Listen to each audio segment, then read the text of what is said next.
இந்த இடம் ரொம்ப வித்தியாசமாக இருக்குது. உன்னை பார்க்கும்போது தொலைஞ்சு போன முட்டாள் மாதிரி இருக்க.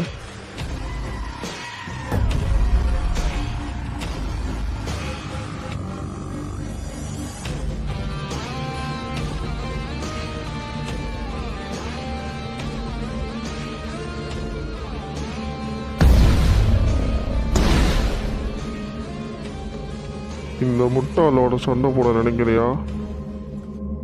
நான் யாருன்னு தெரியாமல் பேசிக்கிட்டு இருக்கேன். முட்டாள் தானே நீ? தெரிஞ்சுக்கணும்னு அவசியம் இல்லை. ஆரம்பிக்கலாமா?